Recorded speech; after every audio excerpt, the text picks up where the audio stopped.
or overseer, that no matter how the person looks, no matter how the person smells, no matter how the person talks, he always gives them the time of day.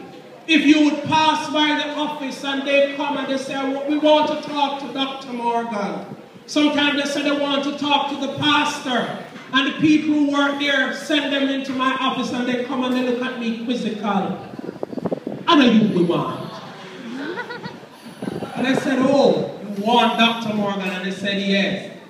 And he would say to the people who work there, tell the community people, I will see them at 5:30. And at 5:30, you can be rest assured that all different kinds of persons will come to the office and he will see them.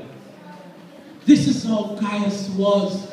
He made the faith to be something that is alive, something that is visible, something that the sinner can see and say, oh, that person is a Christian. Jesus said to the disciples, by this shall all men know that you are my disciples. And what was this? Not the speaking in tongues and the kick over bench and the tear down door. Not the things that we do on the prophecy and talk about people and we come up and we say, God has given me a word, and the sister in there, I have to look, everybody is on the same color. The sister in there, purple, nobody's in purple. God give me a word for you and you talk what God said. Those are the things that we think that people will know that we're Christians. But Jesus says, no, by this, by the love that you have one for another, will all men know that you are my disciples. It's not the speaking tongues and those kinds of things.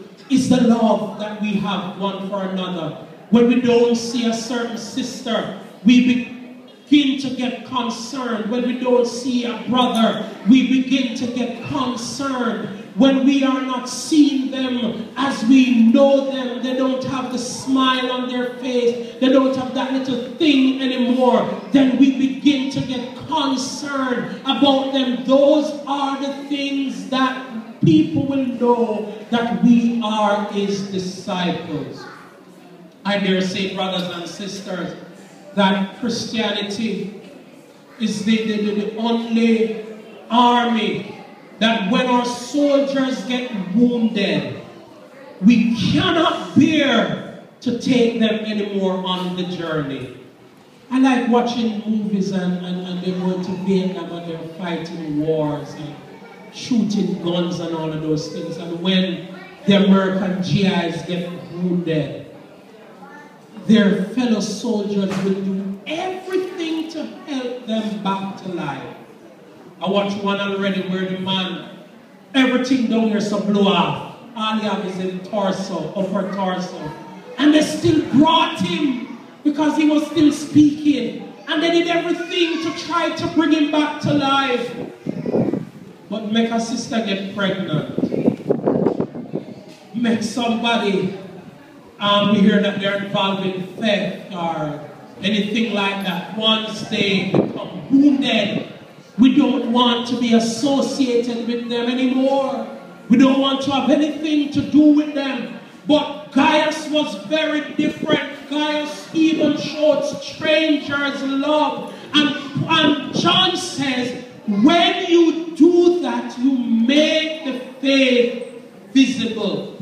For what these people do, when they go back to their stations, they always talk about what Gaius has done.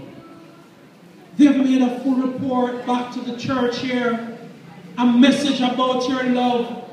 It's good work you're doing, helping these travelers on their way. Hospitality worthy of God himself. And when we do that, brothers and sisters, we make the faith visible. For the word says, if we have this world's goods, and we see our brothers in need, and we shut up the bowing of our compassions, how does the love of God dwell in us? And our overseer, he epitomized that, brothers and sisters. How many times have I gotten letters addressed to the pastor? And of course, if somebody collects a letter at the door that is addressed to the pastor, they'll give it to me. And when I open the letter and I read it, some church beyond the way asking for a donation.